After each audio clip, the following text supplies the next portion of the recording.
అహోబిలం లక్ష్మీ నరసింహస్వామి క్షేత్రంలో పార్వేట ఉత్సవం అత్యంత ఘనంగా ప్రారంభమైంది. 108 వైష్ణవ క్షేత్రాల్లో 97వ క్షేత్రం ప్రసిద్ధమైన అహోబిలం లక్ష్మీ నరసింహస్వామి క్షేత్రంలో దాదాపు 650 సంవత్సరాల నుంచి ఆనవాయితీగా పార్వేట ఉత్సవం నిర్వహిస్తున్నారు. భక్తులకు ఎలాంటి ఇబ్బందులు కలగకుండా ఏర్పాట్లు చేశామని ఇస్కాన్ అహోబిలం ఇన్ఛార్జ్ చంద్రశేఖర్ దాసు ప్రకటించారు. ఈ కార్యక్రమంలో భక్తులు ప్రజలు పాల్గొని విజయవంతం చేయాలని ఆయన కోరారు.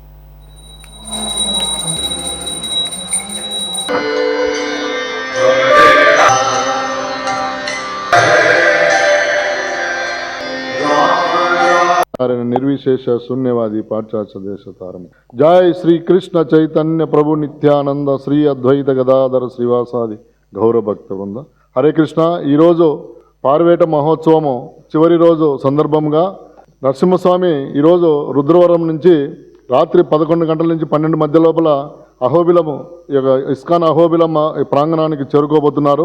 ఆ సందర్భంగా ఇస్కాన్ తరపున ఇక్కడ ఉన్న భక్తులందరూ కలిసి భగవంతునికి గొప్పగా ఆహ్వానం పలుకుతూ ఇక్కడ కార్యక్రమాలు ఏర్పాటు చేయడం జరిగినది.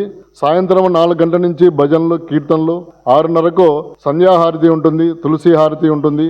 ఆ తర్వాత ఇస్కాన్ భక్తులచే ప్రవచనాలు భజనలన్నీ ఉంటాయి.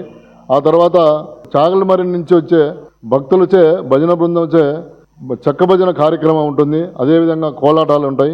7 గంటలకి అందరికీ ఇక్కడ విచ్చేసినటువంటి భక్తులు అందరికీ కూడా ప్రసాదాలు ఏర్పాటు చేయడం అనేది భక్తులందరూ కూడా. మహాశివరాత్రి బ్రహ్మోత్సవాలు మహానంది క్షేత్రంలో వైభవంగా నిర్వహించారు. శివనామ స్మరణతో మహానంది ప్రాంగణం అంతా మారుమ్రోగింది. విద్యుత్ దీపకాంతులతో ఆలయాన్ని సుందరంగా అలంకరించారు. ప్రత్యేక అలంకరణలో స్వామివారిని అమ్మవారిని భక్తులు దర్శించుకున్నారు.